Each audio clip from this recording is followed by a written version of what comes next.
des façons classiques d'aborder le problème qui se sont montrées impuissantes et qu'il va bien falloir réformer, enfin revoir sur le fond. Écoutez, la diplomatie de la guerre reste indispensable, mais il faut voir le contexte mondial. Oui. Le contexte mondial, nous sommes à une époque d'un désordre stratégique. Il y a un nouveau monde qui s'est construit, mais très instable, avec beaucoup de zones de crise, avec beaucoup de violence. Si cet outil de force n'est pas là, donc c'est un recul. Et souvent, les grandes puissances ou les puissances ne meurent pas dans leur lit, mais sur le champ de bataille. C'est vrai que l'Occident, parfois, fait des excès, mais il garde un outil de force, un monopole intéressant, tandis que les autres ne veulent rien faire, par exemple, pour régler les problèmes humanitaires ou les problèmes mondiaux, comme la Chine et la Russie. Ils bloquent. Et l'Occident parfois fait, comme à l'époque de néoconservateurs, beaucoup d'excès. Il faut faire quand même un certain consensus et parfois penser à un ordre régional. Dans la région du Moyen-Orient et du Maghreb et du Golfe, il faut penser un jour à une organisation de sécurité et de coopération comme celle de l'Europe. Il faut aider à construire d'autres ordres régionaux de sécurité pour tenter de sortir des grandes impasses lorsqu'il n'y a pas de moyens d'intervenir. Ça ne va pas forcément entraîner facilement un consensus, le fait de construire encore des organisations régionales. Ça a contribué à la fin de la guerre froide quand même. En Europe. Oui. Pierre Servan. Alors, ce qui est frappant, c'est qu'on parle de guerre, guerre humanitaire, et on est un peu piégé par le terme de guerre. Oui. Notamment nous, Français, on est, la mémoire est marquée par les grands conflits, les deux grandes guerres mondiales. On sait très bien aujourd'hui que dans les conflits dont on parle, il n'y a pas de finalité militaire. La finalité est politique. Et il faut que l'outil militaire soit utilisé dans ce sens-là. Ce qui fait, entre parenthèses, que les militaires eux-mêmes, les Français en l'occurrence, puisque votre reportage parlait des Français, jusqu'aux militaires du rang, aux simples soldats, il doit intégrer le fait que son action militaire est au service d'un but politique. Et on ne fait pas la guerre, on ne mène pas des opérations de combat de la même façon quand vous savez que l'objectif est politique ou quand vous vous dites mon objectif est militaire, c'est-à-dire je détruis ce qui est en face. Enfin, il est rare que les guerres soient exclusivement menées pour un but Alors, militaire. elle était dans le passé, dans les grands conflits, 14-18, 39-45, il fallait détruire ce qu'il y avait en face, y compris d'ailleurs les civils qui étaient dans le paysage, sans se poser beaucoup de questions.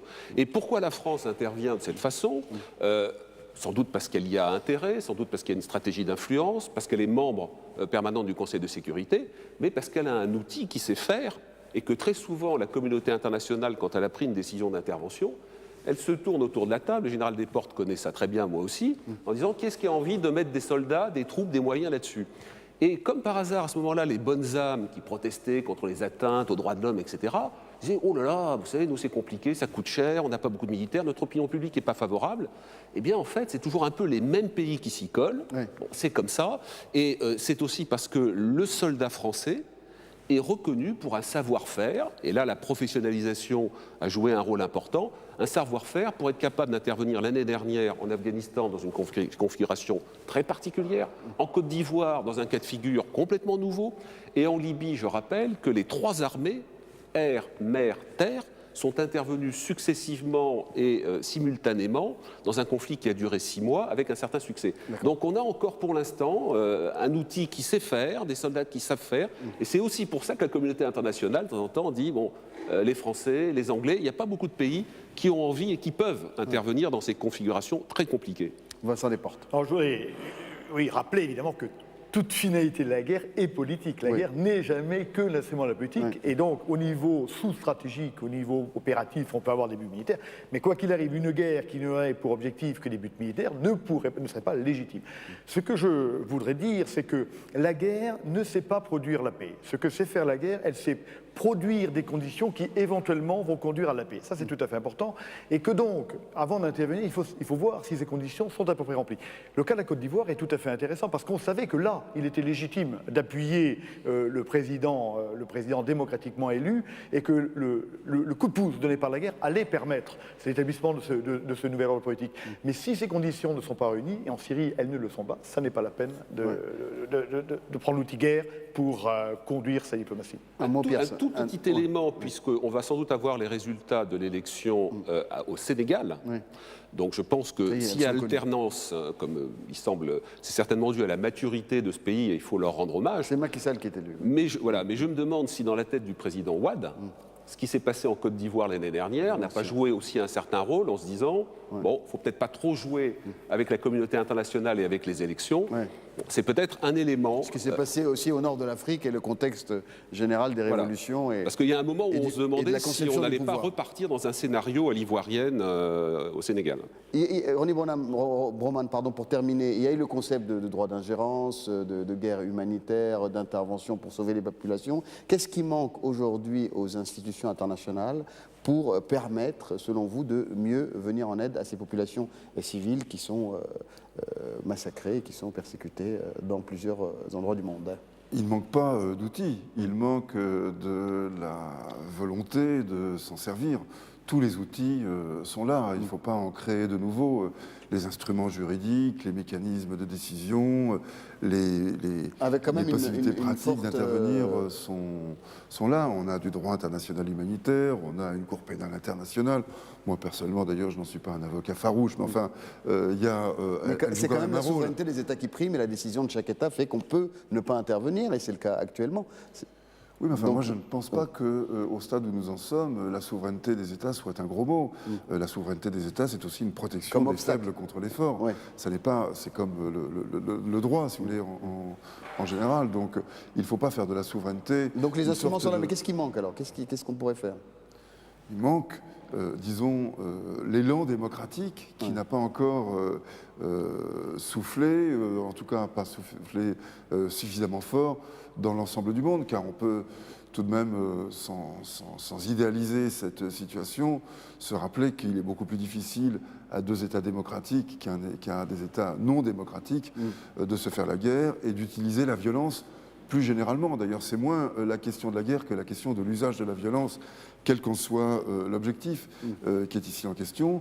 Et le rapport des démocraties à la violence n'est pas le même que le rapport des dictatures à la violence. Donc c'est un problème de nature politique. Et je pense que de ce point de vue-là, on est toujours dans une course contre la montre, mais de ce point de vue-là, les évolutions d'ensemble sont plutôt encourageantes, même si le fait de secouer une dictature ne permet pas de dire qu'on arrive directement à la démocratie, car les chemins sont assez sinueux et complexes.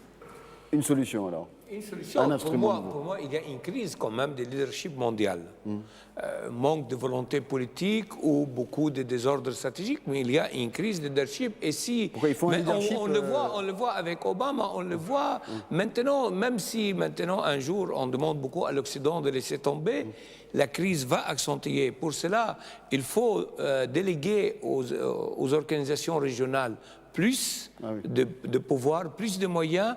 Il faut faire un consensus autour de quelques questions humanitaires quand même. Dans le cas syrien, je reviens, on ne peut pas aussi laisser indéfiniment un peuple massacré si on n'a pas l'alternative valable, comme dit le général Desportes, et si on n'a pas toutes les conditions. Donc il faut parfois trouver les réponses à travers une réflexion et aussi un débat au sein de la communauté internationale. Vincent Desportes?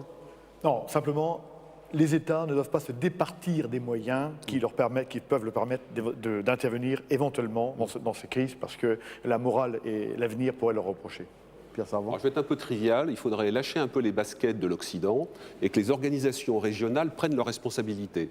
Parce que je trouve que c'est trop facile en permanence de dire... Vous trouvez que l'Occident est tout le temps sollicité pour intervenir à l'étranger? Ah oui, c'est très frappant.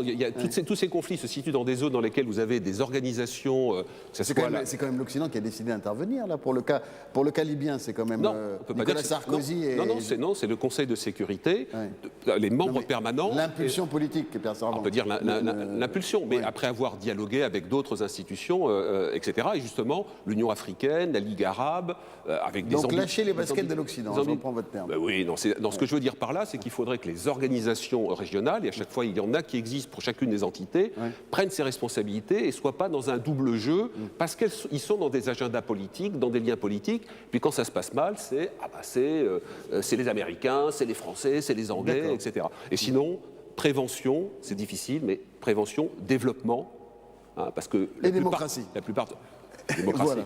Mais Ronnie Broman a raison, c'est un long chemin. Nous, Français, on en sait quelque chose. Regardons combien de décennies on a mis après la Révolution pour arriver à installer des républiques un peu matures. Encore, je ne suis pas sûr qu'on soit arrivé à un bon degré de maturité. Merci infiniment, messieurs. Merci Ronnie Broman, merci Qatar Oudiab, merci Vincent Desportes, merci Jean Servant. La semaine prochaine, Pierre Servant, pardon. Et la semaine prochaine, un autre Toutes les France. Merci de votre fidélité. Au revoir.